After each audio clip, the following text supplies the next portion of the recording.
Hello, this is SKV and you are watching Mahindra English. तो बाबू मैं आपको ले चलता हूँ प्रोनाउन के अगले पार्ट में। तो मैं जो पढ़ाने जा रहा हूँ आपको एकदम डिस्ट्रीब्यूटिव प्रोनाउन। तो डिस्ट्रीब्यूटिव प्रोनाउन में क्या होता है समझने की कोशिश करेंगे कि डिस्ट्रीब्यूटिव प्रोनाउन में होता है, ठीक है, कि वैसे प्रोनाउन जो नाउन के बदले में आकर अलग अलग कर दर्शाने का काम करता है। क्या करता है?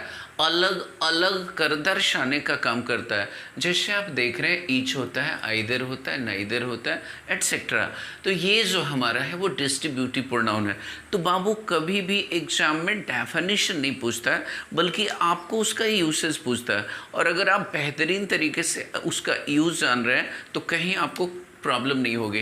तो यहाँ पे आपको मैं बता दूं कि ये जो ईच है, आइदर है, नाइदर है, बाबू इसके फीचर्स क्या होते हैं? फीचर्स ये होते हैं कि यही वर्ड प्रोनाउन का भी काम करता है और यही वर्ड एडजेक्टिव का भी काम करता है। लेकिन मुझे जानना होगा कि कहाँ पे ये वर्ड एडजेक्टिव का काम करता है और कहाँ पर ये वर्ड प्रोनाउन का काम करता है। तो मेरे बाबू देखो, सबसे पहले ये जो ऑफ देख रहे हो, मैंने लिखा each of you, each of two boys. अब एक चीज, जब मैं यूसेज ऑफ प्रोनाउन बताऊंगा तो वहां पे बताऊंगा कि ईच का प्रयोग दो व्यक्तियों या दो वस्तुओं के लिए होता है, लेकिन एवरी का प्रयोग दो से अधिक व्यक्तियों और वस्तुओं के लिए होता है। तो मेरे बाबू मैंने लिखा ईच ऑफ यू, यानी दो में से ही प्रत्येक की बात कर रहा है, और यहाँ पे लिखे ईच ऑफ टू बॉयज, मतलब दो लड़कों में से प्रत्येक की बात कर रहा है। तो बाबू ये जो ऑफ देख रहे हैं ना, ऑफ ये प्रीपोजिशन है। अब प्रीपोजिशन है तो प्रीपोजिशन के बाद क्या होता है? प्रीपोजिशन का ऑब्जेक्ट होता है। और यहाँ भी देख रहे हैं प्रीपोजिशन है, प्रीपोजिशन के बाद क्या होता है? तो ऑब्जेक्ट होता है। तो मेरा कहने का मतलब ये क्या हो गया कि यहाँ पे ईच प्रोनाउन है और यहाँ पे भी ईच प्रोनाउन है। अब बात बनती है कि जैसे मैंने लिखा each boy, each girl, either girl, तो जरा समझने का कोशिश करिएगा। अगर मान लीजिए कि यहाँ पे मैं लिखता कि आइदर और उसके बाद मैं लिखता आइदर ऑफ टू गर्ल्स, तो अब यहाँ पे करें कि दो लड़कियों में से कोई एक। तो बाबू ये ऑफ तो प्रीपोजिशन हो गया ना।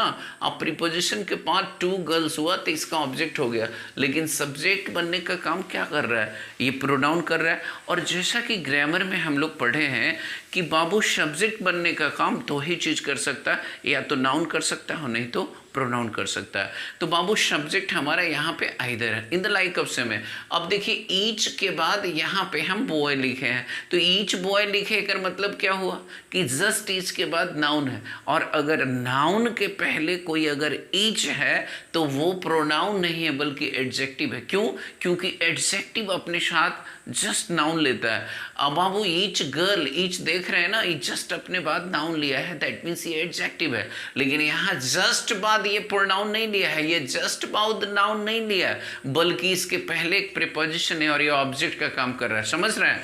तो मेरा कहने का मतलब हुआ कि each of you, each of two boys ये प्रोनाउन में आएगा, और each boy, each girl, either girl, देख लीजिए आइदर लिखे हुए और ये गर्ल। तो बाबू एक फंडा पहले भी मैंने बताया है कि अगर ईच होगा तो ईच के बाद अगर नाउन है तो आप समझ लीजिएगा कि वो एडजेक्टिव का काम कर रहा है। लेकिन ईच के बाद नाउन नहीं है, कोई प्रेपोजिशन है, और प्रेपोजिशन है और प्रेपोजिशन के बाद अगर लिखा हुआ है कोई नाउन तो समझ लीजिएगा कि वो प्रेपोजिशन का ऑब्जेक्ट है, और ये ऑफ के पहले वाला है वही हमारा सब्जेक्ट है और वो हमारा प्रोनाउन है। तो मुझे लगता है कि एक फंडा आपका क्लियर हो गया। दूसरा, अब देखिए इसका यूसेज बाबू, सबसे बड़ी चीज क्या है मेरे बच्चे की यूसेज समझना बहुत जरूरी है। तो मैं क्या कर रहा हूं, कह रहे हैं कि ये सिंगुलर होता है। सिंगुलर देख मेरे भाई, ईच होगा फिर भी सिंगुलर वर्ब का प्रयोग होगा, आइदर होगा फिर भी सिंगुलर वर्ब का प्रयोग होगा, नाइदर होगा फिर भी सिंगुलर वर्ब का प्रयोग होगा। क्यों? क्योंकि जब अर्थ आप समझने की कोशिश करते हैं तो ईच मीन्स प्रत्येक। अगर मान लीजिए आइदर तो दो में से फिर से कोई एक, और अगर नाइदर है तो दोनों में से कोई नहीं। और ये क्या मैं बता रहा हूं कि बाबू ये सिंगुलर होता और सिंगुलर भर भी लेगा। क्यों? क्योंकि शुरू से हम SSPP का फॉर्मूला पढ़ रहे हैं, singular subject requires singular verb, plural subject requires plural verb. तो मेरे बच्चे अब जरा से यहाँ एग्जांपल देखिए, ईच ऑफ टू बॉयज, मैंने बताया कि ये जो ऑफ है वो प्रेपोजिशन का काम कर रहा है और इसका ये ऑब्जेक्ट है। ऑब्जेक्ट है तो भाई ऑब्जेक्ट कभी सब्जेक्ट बन ही नहीं सकता। तो जब ऑब्जेक्ट सब्जेक्ट नहीं बन सकता है तो यहाँ पे क्या हो रहा है? यहाँ पे हो क्या रहा है, अगर मान लीजिए कि नहीं बन सकता है तो यही हमारा सब्जेक्ट का काम करेगा। और मैंने बताया कि बाबू जब भी होता है ठीक है ना, डिस्ट्रीब्यूटिव प्रोनाउन, तो डिस्ट्रीब्यूटिव प्रोनाउन हमारा सिंगुलर होता है, और सिंगुलर होने के कारण वो अपने साथ सिंगुलर भर लेता है। Each of 2 boys has done this work, ये सही है। नाइदर ऑफ द 4 बॉयज, देखिए बाबू एक चीज मैं आपसे पूछना चाह रहा हूँ, क्या नाइदर 4 लड़कों में होता है? नहीं मेरे भाई, ऐसा नहीं होता है। यानी कहने का मतलब है नाइदर ऑफ द 4 बॉयज लिखा हुआ है, यहाँ पे ये गलत है, और इसको काट के अगर आप 2 बॉयज कर रहे हैं तो फिर यहाँ पे हैज हेल्प मी, और ये सेंटेंस फिर सही हो जाएगा। ठीक है, तो बाबू अब इसके बाद है कि अगर 2 डिस्ट्रीब्यूटिव प्रोनाउन अगर एंड से जुड़े हो, क्या मेरे बच्चे, 2 डिस्ट्रीब्यूटिव प्रोनाउन अगर एंड से जुड़े हो तो उसके बाद भी हम सिंगुलर वर्ब का ही प्रयोग करते हैं। फिर से एक बार समझ लीजिए, अगर 2 डिस्ट्रीब्यूटिव प्रोनाउन एंड से जुड़े हों तो उसके बाद भी हम सिंगुलर वर्ब का प्रयोग करते हैं। और कह रहे हैं जैसे ईच लिखे एंड एवरीवन, भाई ये भी देख लीजिए, यहाँ भी देख लीजिए, दोनों हमारा क्या है, डिस्ट्रीब्यूटिव प्रोनाउन है और एंड से जुड़ा हुआ है। अब देख लीजिए मैंने क्या बताया कि भाई अगर 2 डिस्ट्रीब्यूटिव प्रोनाउन एंड से जुड़ा हो फिर भी हम सिंगुलर वर्ब का यूज करते हैं, तो मेरा सही ईज होगा, और ये यार गलत होगा। Satisfied with the decision of jury, jury means पंच होता है बाबू, याद रखिएगा। ठीक है ना, each and everyone 2 distributive pronoun and से जुड़े हैं, तो मेरे बच्चे ध्यान रखिएगा क्या होगा, तो वहां पे हमेशा सिंगुलर वर्ब का यूज होगा। अब देखिए यहाँ पे लिखा हुआ है कि डिस्ट्रीब्यूटिव प्रोनाउन के अगर ठीक पहले प्रोनाउन है, एक बात ध्यान रखिएगा बाबू, डिस्ट्रीब्यूटिव प्रोनाउन के पहले ठीक है ना, डिस्ट्रीब्यूटिव प्रोनाउन के ठीक पहले अगर कोई प्रोनाउन आता है तो ध्यान रखिएगा क्या बाबू कि प्रोनाउन वो जो होगा प्लूरल होगा। और सिंपल सी बात है कि अगर डिस्ट्रीब्यूटिव प्रोनाउन के पहले अगर प्रोनाउन प्लूरल होगा तो सर उसके साथ तो हमें प्लूरल वर्ब का ही प्रयोग करना पड़ेगा, कोई दूसरा का नहीं। ठीक है, तो मैंने यहाँ लिखा है प्लूरल वर्ब। अब देखिए यहाँ पे ईच है, ये तो हम जान गए कि ईच मेरा क्या है, तो भाई हम जान रहे हैं कि डिस्ट्रीब्यूटिव प्रोनाउन है और ईच के पहले है, तो इसका मतलब है कि हम प्लूरल का प्रयोग कर रहे हैं। और जब ये ई हो गया तो अब जरा सा देख लीजिए, ईच नहीं मेरे भाई, ये जो है अब वी हमारा सब्जेक्ट हो गया, हम लोग प्रत्येक, और हम लोग क्या है, प्लूरल है। और यही सब चीज जो है बाबू छोटे छोटे चीजों को समझना पड़ता है। अगर छोटे छोटे चीज समझना शुरू कर दिए तो आपको कहीं कोई प्रॉब्लम नहीं होता है। मेरे बच्चे अगर पिछला वीडियो नहीं देखें तो प्लीज आप पिछला वीडियो देख लीजिएगा, क्योंकि मैं हर एक चैप्टर एकदम 0 से लेके एडवांस तक पढ़ाता हूं और अपलोड करता हूं। और बाबू इसमें तो कोई पैसा नहीं लगता है, निःशुल्क है, आप बस बने रहिए और वीडियो को बहुत ज़्यादा शेयर कीजिए बाबू। और देख रहे हैं तो वीडियो को लाइक जरूर कर दीजिएगा। आ रही बात समझ में? और नए अगर होंगे बाबू तो चैनल को सब्सक्राइब कर लीजिएगा, बेल आइकन को प्रेस ज़रूर कीजिएगा। तो मैंने क्या बताया कि हाँ, यदि 2 नाउन ईच या एवरी को जोड़े, 2 नाउन ईच या एवरी को जोड़े, ये थोड़ा सा पेचीदा होता है, कॉम्प्लेक्स होता है। कैसे कॉम्प्लेक्स होता है मैं आपको बता रहा हूँ। मैंने बताया कि 2 नाउन अगर ईच, देखिए 2 नाउन ईच या एवरी को जोड़े, जरा समझिएगा, तो करें कि हमेशा सिंगुलर होगा। मेरे भाई अभी जस्ट हमने पढ़ा ईच एंड एवरी गर्ल बोल सकते हैं, ईच एंड एवरी बॉय बोल सकते हैं, उसके बाद सिंगुलर वर्ब का प्रयोग करेंगे। क्यों? क्योंकि सिंगुलर होगा। लेकिन ये कह रहा है कि ऐसे नहीं, जोड़े हमेशा सिंगुलर, लेकिन और यदि जेंडर क्लियर ना हो तो न्यूटर। अब मेरे भाई जेंडर में मैंने बताया कि मैस्कुलिन होता है, फेमिनिन होता है, कॉमन होता है, न्यूटर होता है, सब आप पढ़ चुके हैं। मैंने बताया कि जब ये दोनों जोड़े और जोड़ने के बाद मेल फीमेल क्लियर नहीं हो तो सीधे न्यूटर जेंडर का प्रयोग कर देंगे। ठीक है, अब लेकिन ये कह रहा है कि न्यूटर फेमिनिन हो तो फेमिनिन का, तो भाई जब दोनों तरफ फेमिनिन होगा तो फेमिनिन का ही तो प्रयोग करेंगे, क्योंकि दोनों से तो ज्ञात हो रहा है कि ये भाई क्या है, फीमेल की बात कर रहा है। अब उसके बाद लेकिन कह रहा है कि एक मैस्कुलिन हो दूसरा फेमिनिन हो, तो भाई मैस्कुलिन और फेमिनिन जब आ जाएगा तो फिर आपको मैस्कुलिन का प्रयोग करना होगा। और जब मैस्कुलिन का प्रयोग करेंगे तो भाई आप समझ सकते हैं कि उसी के अनुसार हम पॉजेसिव केस का भी प्रयोग करेंगे।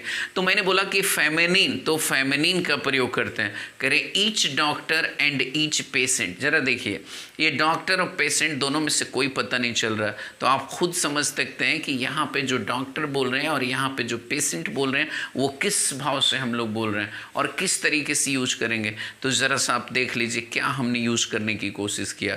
Each doctor and each patient, और each doctor and each patient, तो यहाँ पे हम किस चीज़ का प्रयोग करेंगे, करें कि patient has to get his या दियर, और इसको आपको सेलेक्ट करना है, बना लेना है। ज़रा दिमाग लगाइएगा, क्यों, क्योंकि मैंने यहाँ पे दे दिया। अब देखिए कह रहे each boy and each girl, जरा से देखिए ये बॉय है और यहाँ पे देख लीजिए क्या है, ईच गर्ल है। Each boy and each girl has to come by its own car. क्यों भाई, क्यों भाई, मैंने क्या बताया कि अगर मान लीजिए कि मेल और फीमेल क्लियर नहीं होगा, ठीक है, अगर मेल और फीमेल क्लियर नहीं होगा, और यहाँ पे जरा सा देख लीजिए कि फैमिली तो फेमिनिन, और एक में मैस्कुलिन तथा दूसरा में feminine. In the like of में each boy and each girl has to come by its own car. क्या आपको सेंटेंस सही लग रहा है, आपको सही लग रहा है? और कह रहे हैं कि each of the participants of the women's championship has arrived with their या हर। आप देखिए इसमें सही लग रहा है।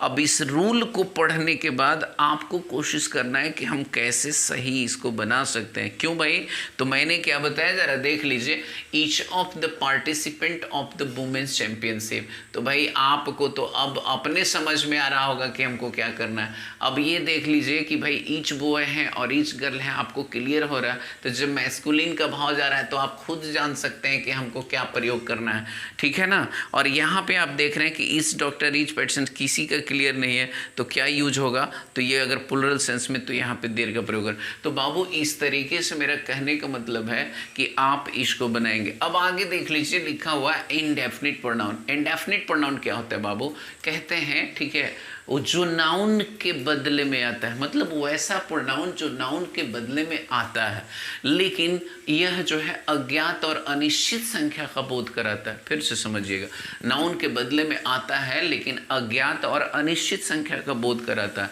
उसी को हम कहते हैं इंडेफिनिट प्रोनाउन। जैसे ऑल हो गया, ऑल अगर हम बोल रहे हैं कि सभी, तो आप खुद सोच लीजिए कि सभी कह देने से तो भाई संख्या तो नहीं पता चल रहा है, और यहाँ सम कह दिए कि भाई कुछ लोग आ रहे हैं, कैसे पता चलेगा कि कितने लोग आ रहे हैं, बहुत लोग आ रहे हैं, बहुत सारा, no one, nothing, one, nobody, ये सब हमारा इंडेफिनिट प्रोनाउन के अंतर्गत आता है। अब देखिए रूल, देख मेरे भाई, इसमें क्या है ना कि ऑल हमेशा क्वेश्चन इससे राइज करता है। ऑल देखिए कहीं पूछेगा कि सिंगुलर भी होता है और प्लूरल भी। देखिए तो ऑल जब सिंगुलर होगा तो सिंगुलर वर्ब लेगा, और अगर मान लीजिए प्लूरल होगा तो प्लूरल। लेकिन कब प्लूरल होगा, जब प्लूरल काउंटेबल नाउन इसके साथ होगा। ऑल बॉयज बोल सकते हैं, ऑल गर्ल्स बोल सकते हैं, लेकिन यहाँ पे केवल ऑल बोल रहे हैं। तो ऑल से अगर इंडिकेशन हो रहा है कि नंबर ऑफ पर्सन या नंबर ऑफ थिंग्स, कुछ इस तरीके से वर्णन हो रहा है, उसी से पता चलता है कि सिंगुलर प्लूरल। मैंने बोला ऑल इज वेल, भाई इसमें कुछ हमको शो नहीं कर रहा है, तो इसमें मैंने क्या किया, सिंगुलर कहा। All is remaining in its spot, कह रहा है कि सब इस बर्तन में बच रहे हैं। सिंपल सी बात है कि हम कुछ न कुछ लिक्विड के बारे में बात कर रहे हैं, तो भाई यहाँ भी सिंगुलर का प्रयोग। लेकिन ऑल आर लर्निंग इंग्लिश, अंग्रेजी कौन सीख सकता है बताइए, इंग्लिश कौन सीख रहा है, सभी इंग्लिश सीख रहे हैं। यानी नंबर ऑफ बॉयज होंगे, नंबर ऑफ गर्ल्स होंगे, नंबर ऑफ मैन होगा, नंबर ऑफ वुमेन होगा, कोई तो सीख रहे होंगे। दैट मीन्स यहाँ पे ये प्लूरल सेंस को बता रहा है। ऑल पर्सन्स करेंगे तब वो चलेगा, तो यहाँ पे हम प्लूरल वर्ब का प्रयोग करते हैं। All are doing their work, बाबू क्या लिखा हुआ है, all are doing their work, मतलब क्या हुआ, काम कौन कर रहा है, कोई वस्तु काम, ऐसा कुछ नहीं है, बल्कि व्यक्ति के बारे में बता रहा है, यानी all persons are doing their work. अब देखिए यहाँ पे लिखा हुआ है वन। बाबू वन क्या है, बहुत ही यूनिक चीज़ है, समझिएगा। वन सब्जेक्ट बनने का भी काम करता है। वन में कुछ भी जोड़ दीजिएगा तो आपको बहुत तरीके से इसमें मिल जाएगा। अब देखिए वन जो है ना, वन हमेशा अपने साथ पॉजिटिव केस के रूप में कभी भी वंस लेता है। आप ये कभी दिमाग में नहीं बैठाइएगा कि इसके साथ हीज का प्रयोग किया जाता है। One should do his duty, ये हीज गलत है बाबू, लेकिन one should do once duty तो ये सही है, ठीक है। कह रहे हैं कि कुछ देखिए इंडेफिनिट प्रोनाउन जो काउंटेबल में यूज होते हैं परंतु सिंगुलर एवं पॉजिटिव में हीज होते हैं। देखिए जो भी कह रहे हैं कि इंडेफिनिट प्रोनाउन काउंटेबल में तो यूज होते हैं, लेकिन समझ रहे हैं ना, परंतु वो सिंगुलर माने जाते हैं और अपने साथ सिंगुलर वर्ब का प्रयोग लेते हैं। लेते हैं। अब कैसे? तो जब सिंगुलर होंगे, सिंगुलर वर्ब लोगे तो भाई उसके साथ तो हम ही इट नेम का प्लूरल दे नहीं लगाएंगे, देम नहीं लगाएंगे। जब भी लगाएंगे तो क्या लगाएंगे? तो सिंपल सी बात है कि हिज लगाएंगे। तो यहाँ पे पॉजिटिव केस क्या? समवन। अब देखिए समवन बोल रहे हैं, समवन हैज, समबडी तो समबडी हैज। अब बोल रहे हैं समथिंग तो समथिंग है, डन हिज ड्यूटी। तो अब हिज क्यों लगाया मेरे भाई? क्योंकि मैंने बताया कि जब कुछ ऐसे, ठीक है ना, कुछ ऐसे इंडेफिनिट प्रोनाउन होते हैं, ठीक है ना, जो क्या होते हैं? काउंटेबल होते हैं, लेकिन काउंटेबल होने के बावजूद भी उसके साथ सिंगुलर वर्ब का प्रयोग करते हैं। और जब सिंगुलर वर्ब का प्रयोग करते हैं तो मैं उसको सिंगुलर मान रहा हूँ, और जब हमारा सब्जेक्ट सिंगुलर है तो सिंपल सी बात है कि उसके साथ ही इसका प्रयोग करेंगे। अब उसके बाद देखिए यहाँ पे लिखा हुआ है रिफ्लेक्सिव प्रोनाउन। और रिफ्लेक्सिव प्रोनाउन में क्या होता है बाबू? कहते हैं ये अपने ही कार्य करके स्वयं को प्रभावित करता है। यानी कह रहे हैं कि वैसा प्रोनाउन जो अपने ही काम को करके स्वयं को प्रभावित कर लेता है वही होता है। और सारे जो पर्सनल प्रोनाउन होते हैं आपने पढ़ा होगा, first person I we, second person you, third person he she it name और दे, ये जो पढ़े हैं ना, सबका अपना अपना रिफ्लेक्सिव प्रोनाउन होता है बच्चे। और दिमाग में आप बैठा लीजिएगा कि रिफ्लेक्सिव प्रोनाउन क्या होता है। तो मैंने बोला आई, इसके साथ लगाया माई सेल्फ। मैंने बोला यू, इसके साथ लगाया योर सेल्फ, ठीक है। और ये देखिए यू जो होता है योर सेल्फ और योर सेल्फ दोनों होता है। क्यों? क्योंकि सिंगुलर और प्लुरल दोनों में आपने देखा होगा कि यू सिंगुलर में भी है और यू प्लुरल में भी है, ठीक है। इसके साथ लिखे हैं कि वी तो हमेशा प्लुरल है, दैट मीन्स आवर सेल्फ। और ये जो लिखा हुआ है यहाँ पे सी, तो सी का हर सेल्फ और ईट का इट सेल्फ, दे का देम सेल्फ। लेकिन बच्चे एक चीज़ ज़रा ध्यान दीजिएगा, यहाँ पे लिखा हुआ यह वर्ब के ठीक बाद रहता है। मेरे भाई जरा सा आगे मैं इम्फेटिक प्रोनाउन पढ़ाऊंगा तो वहाँ पे कुछ न कुछ मैं आपको बताऊंगा कि कहाँ पे इम्फेटिक, दोनों सेल्फ प्रोनाउन के नाम से जाने जाते हैं, यानी रिफ्लेक्सिव प्रोनाउन भी कहेंगे तो, इम्फेटिक प्रोनाउन भी कहें तो, लेकिन दोनों के यूसेज में फ़र्क है, समझ रहे हैं। दोनों का अलग अलग कार्य है। यह वर्ब के ठीक बाद रहता है। जरा देखिए, राम लव्स हिमसेल्फ, राम खुद से प्यार करता है, यानी खुद को प्रभावित कर रहा है, खुद से प्रेम करता है। ही हार्म्ड, उसने खुद को हानि पहुंचाया। भाई इसमें क्या कर रहे हैं, ज़रा देख रहे हैं वर्ब के बाद लगा रहे हैं कि नहीं।